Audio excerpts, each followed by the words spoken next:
Today's Dhamma talk will be on the mindful contemplation of the aggregate of consciousness, Vivekananda, in the Pali scriptural language. Now, for the last couple of Dhamma talks, we've been dealing with the contemplation of Dhammas, the fourth establishment of mindfulness, and part of this fourth establishment of mindfulness is the contemplation of the hindrances, then followed by the contemplation of the aggregates, and then to be followed by the contemplation of the sense spheres, then the contemplation of the seven awakening factors, and finally the contemplation of the Four Noble Truths. Now, out of the five aggregates, we have briefly dealt with the aggregate of materiality, Rupakanda. We have also briefly touched upon the mindful contemplation of the aggregate of feelings, Vedanakanda, and then we discussed somewhat in detail aspects connected to the mindful contemplation of the aggregate of cognition or perception, namely Sanyakanda, and then during our previous Dhamma talk, we dealt with mental formations, namely Sankhara Kanda in the Pali scriptural language. Now, today we'll focus on the aggregates of consciousness. Now, the instruction that the Buddha has given in the Satipatthana Sutta regarding this aggregate of consciousness is as follows, namely very short and simple. He or she knows such is consciousness, such its arising, and such its passing away. Now, in terms of etymology, Vivekananda is the Pali technical term for this aggregate of consciousness, and the Pali expression Kanda means a group, a mass, or an aggregate, and then Vijnana here in this context of the five aggregates is to be understood as being conscious of something, being conscious of some object. And the Samyutta Nikaya, in its 22nd collection, namely on the aggregates, has the definition of what this aggregate of consciousness is about, and it says, and I'm quoting from Samyutta Nikaya 22, Sutta 48, whatever kind of consciousness there is, whether past, future, or present, internal or external, gross or subtle, inferior or superior, far or near, this is called the consciousness aggregate. When it comes to the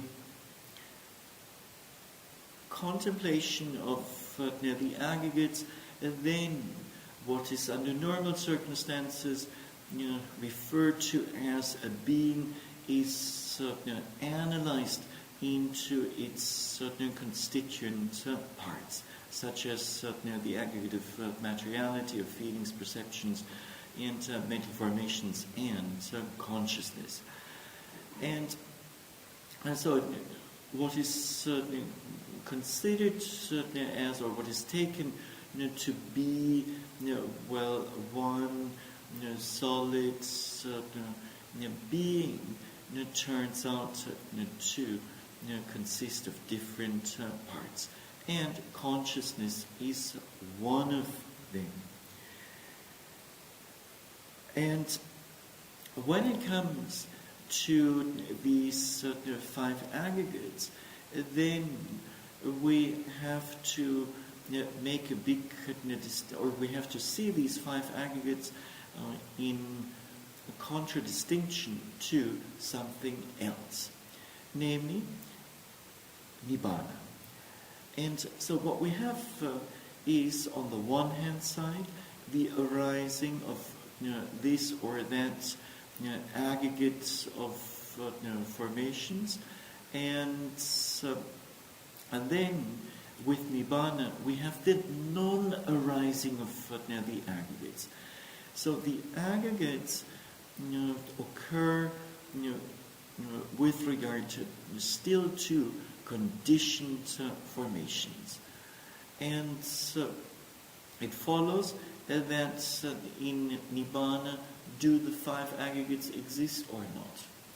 The 5 aggregates of clinging,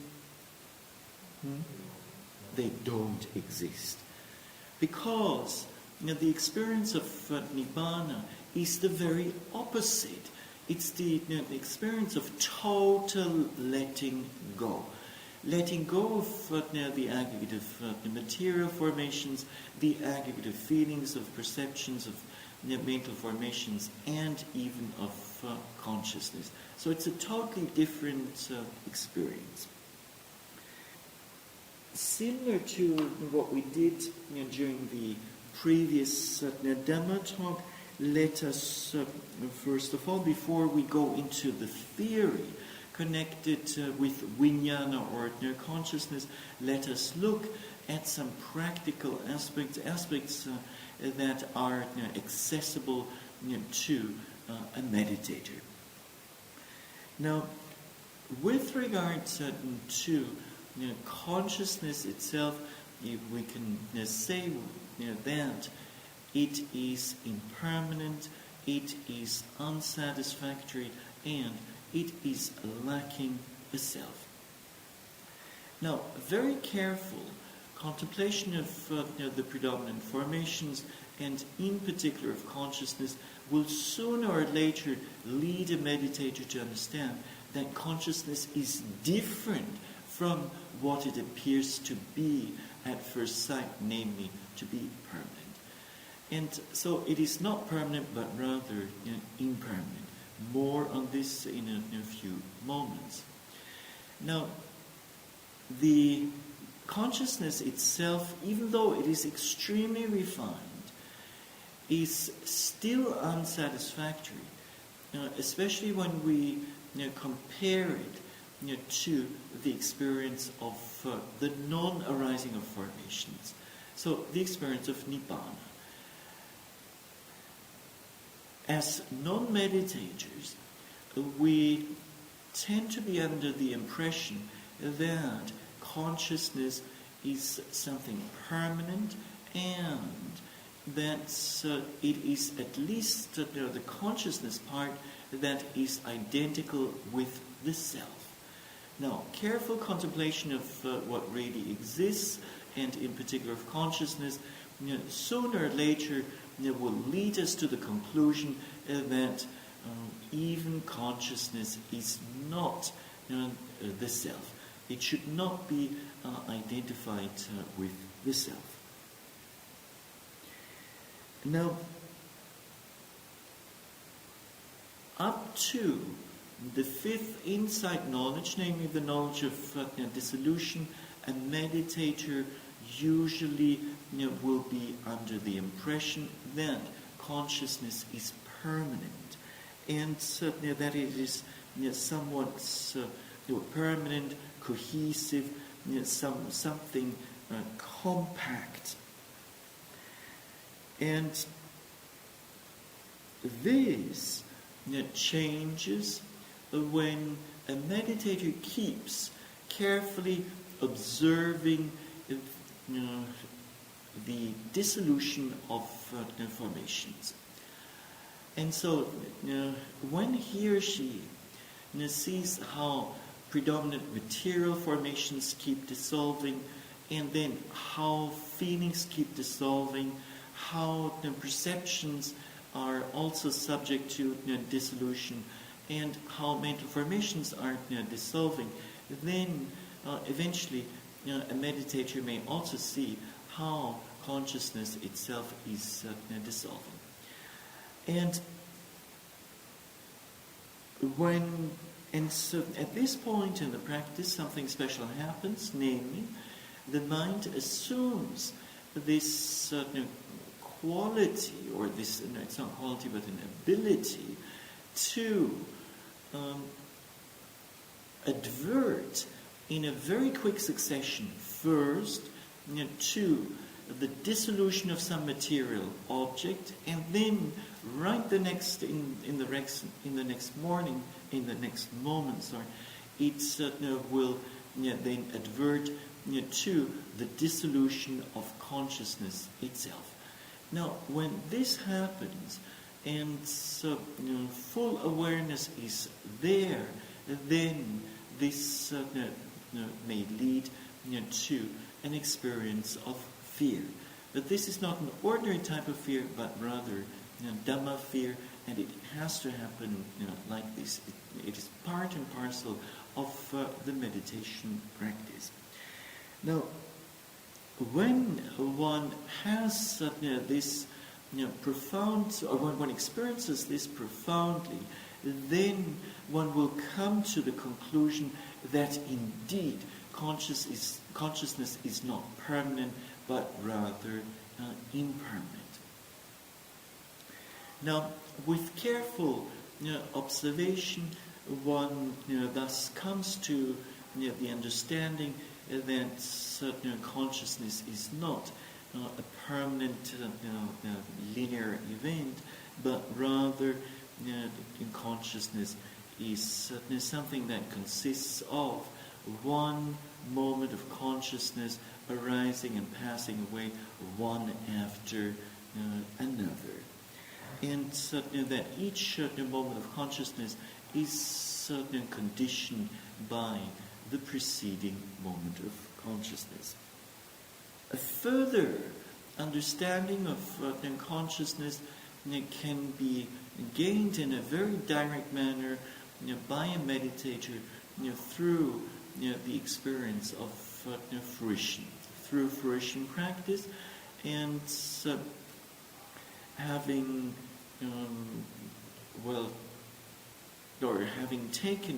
the mind having taken Nibbana as an object, sooner or later it will come out of this fruition consciousness, and when this happens, then it may come out, then it may happen that consciousness itself is the first object. And all of the other objects of the other aggregates are not predominant at that point as yet. And so then for just a brief moment or two, one gets an idea of an experiential idea of what this consciousness is all about. But this is still somewhat coarse. And with this experience, it comes also an understanding of the extremely refined nature of consciousness in comparison to the other aggregates. So in comparison to the aggregate of formations, of perceptions, of feelings, and materiality. And it is through one's own meditation practice that one can then sooner or later gain an understanding of the difference between the arising of the aggregates and the non-arising of the aggregates. In particular, the non-arising of the aggregate of consciousness. When it comes to consciousness, then we need to see it in a context, and the Abhidhamma speaks of the four ultimate realities, namely consciousness, then mental factors, and matter and Nibbana. The first three still belong to the world of conditioned phenomena, whereas Nibbana belongs to the world of the unconditioned, and so, or otherwise the ultimate reality.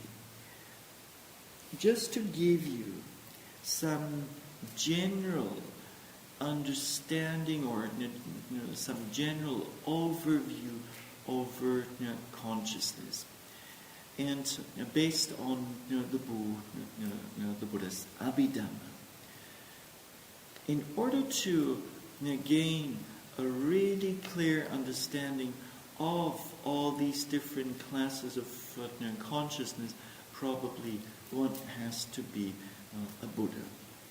And it's an extremely intricate system of different kinds of consciousness.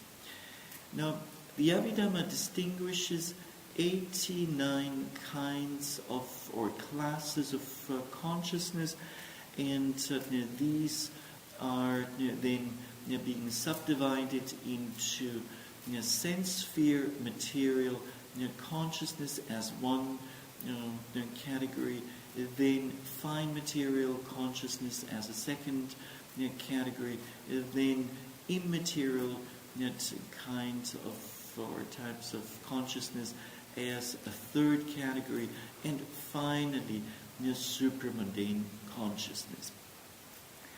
And so in terms of the numbers, we have a total of 80 mundane types of consciousness and 8 supramundane types of consciousness.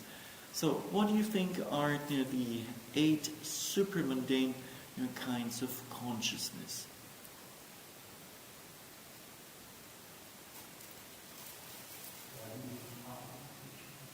Path and fruition, yes, and connected only to the first path of stream entry? Yes, that's correct. So we have classes of consciousness that are connected with Magga Chaita, namely the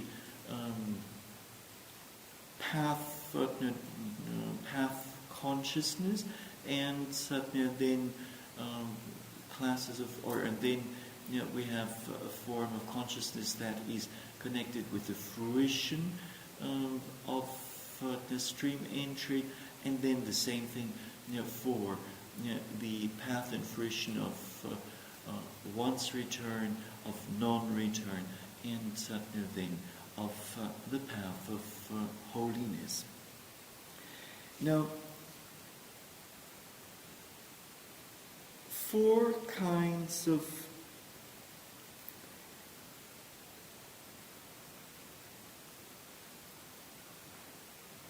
or 3 categories are mentioned under mundane consciousness, and those are the sense sphere consciousness, and the fine material, and the immaterial, as explained already. And the sense sphere consciousness is consists of 54 kinds, and the fine material sphere consciousness consists of 15 kinds, and that of immaterial sense sphere immaterial sphere consciousness consists of 12. Now, to explain a little bit about what is meant by sense sphere consciousness. Now, this covers very ordinary kinds of consciousness, such as consciousness linked to the seeing process, or eye consciousness, and then any kind of consciousness linked to the hearing process, so hearing or ear consciousness, and then any kind of consciousness linked to the smelling process, so nose consciousness, and then the tongue consciousness, and then the body consciousness, and then finally there is consciousness related to the mind. And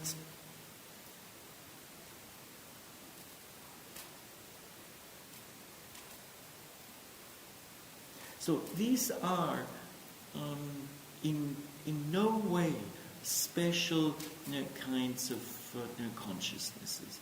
Those are types of consciousness that we experience in our ordinary life over and over again. Now, different from them is a class of consciousness that has to do with the meditation practice. And in particular, the practice of the jhanas, and when one practices these jhanas, then at first the so-called 4 or 5, depending on how one counts, the fine material jhanas will arise. So the fine material jhanas consist of certain jhanic factors, such as initial application of the mind and sustained application of the mind, joint rapture, happiness, sukha, and one-pointedness of mind. Now, the next class of consciousness covers even more refined states coming in the or arising in the form of immaterial sphere consciousness. And those are types of consciousness that arise when one goes beyond the fine material jhanas and then experiences the immaterial jhanas or absorptions in the form of the jhanas of boundless space, boundless consciousness, and then what else? Neither perception nor non-perception. And I'm missing one.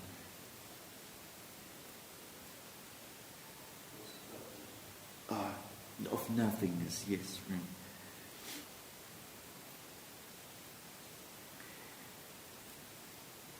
Now, so these are the three major classes under the mundane consciousness.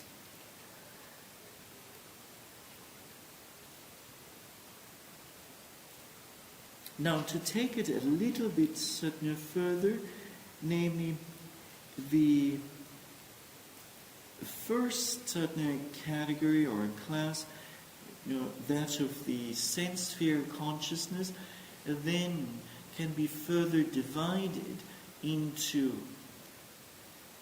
sense sphere consciousness that is of an unwholesome consciousness, then that of rootless consciousness, and then of sense sphere beautiful consciousness.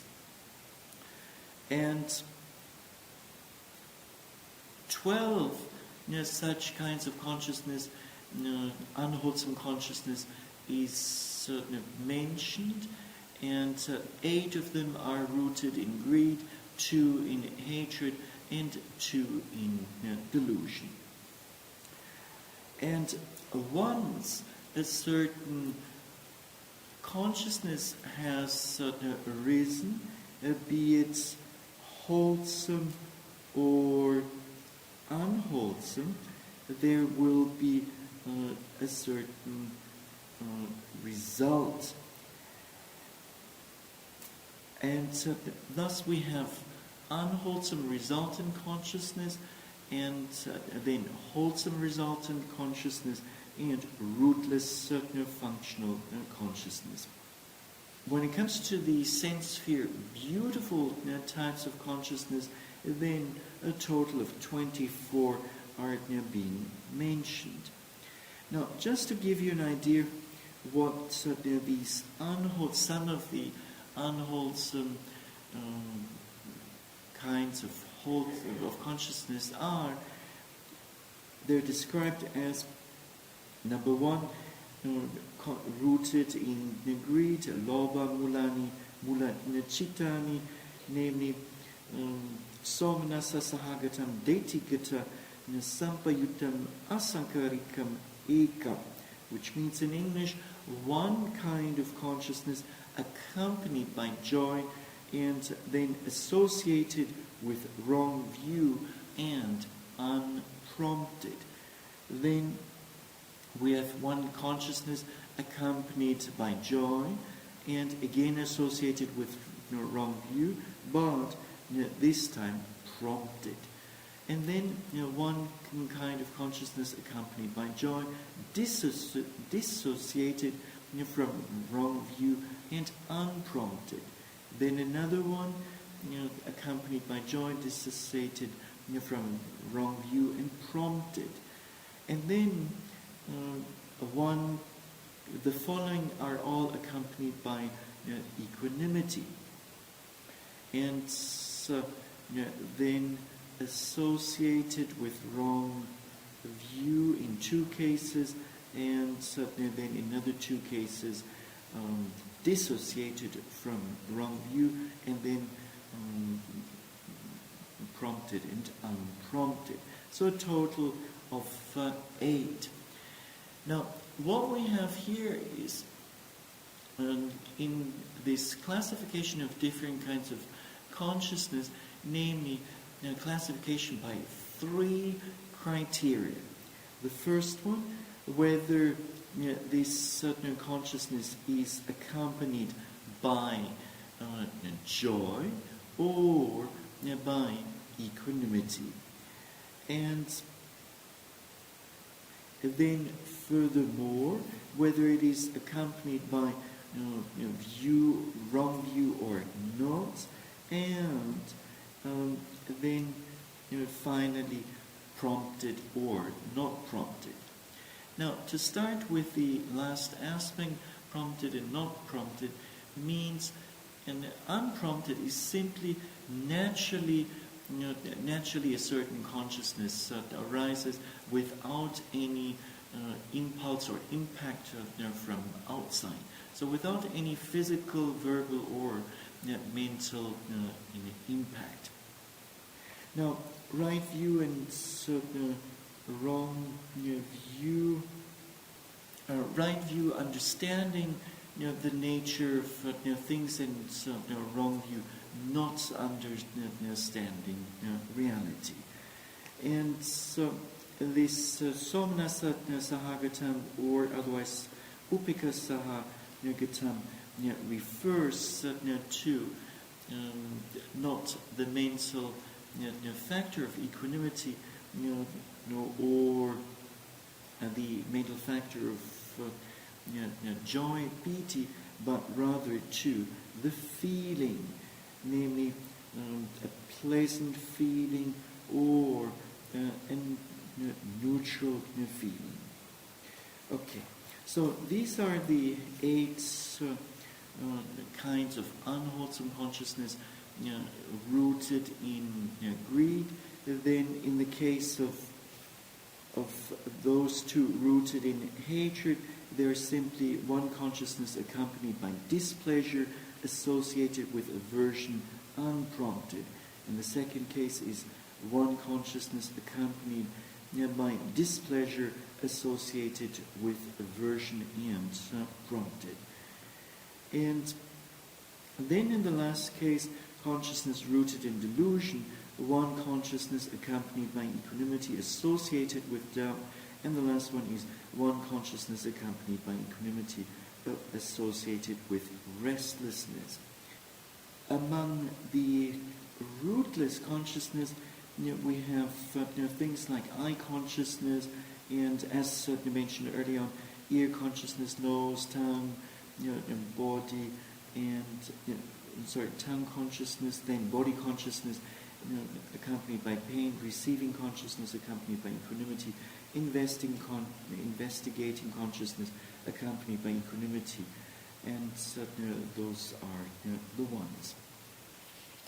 Now it will go too far to give you all the details of these.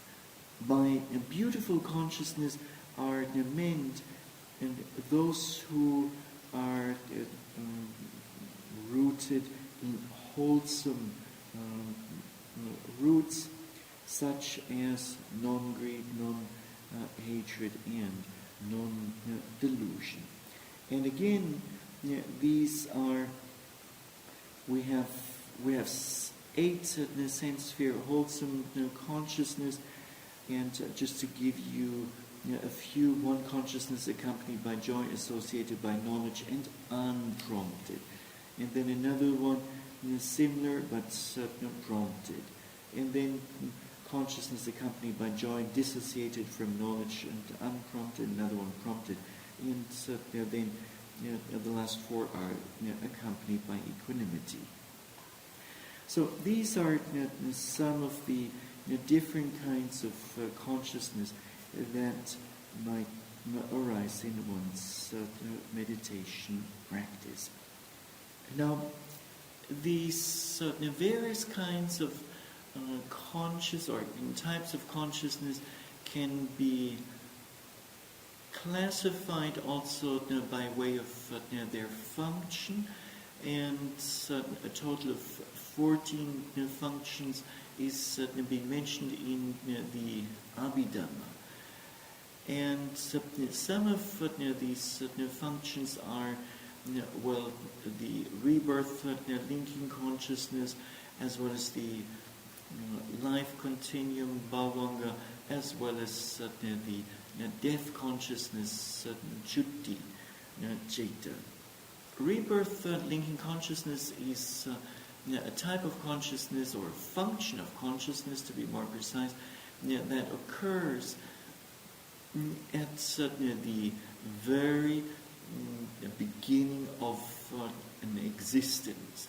So it is the very first consciousness that arises, and it will be influenced by the preceding, by the death consciousness of the preceding existence. So all of the karmic information, or to be more precise, the resultant karmic information will be passed on from death consciousness to rebirth linking consciousness. Then we have this so-called bhavanga consciousness, the life continuum, and it is that function of consciousness that occurs during active, in between some active type of consciousness. And it is a passive type of consciousness that occurs during deep and dreamless sleep, but it also occurs during our day, during the waking hours, as said, in between some active consciousness. And so it's of a passive nature. And this bhavanga citta, among all kinds of consciousness, is said to occur a lot, or the most frequently. And it is kind of like the stop-gap kind of consciousness. So it fills the gaps between the active consciousness.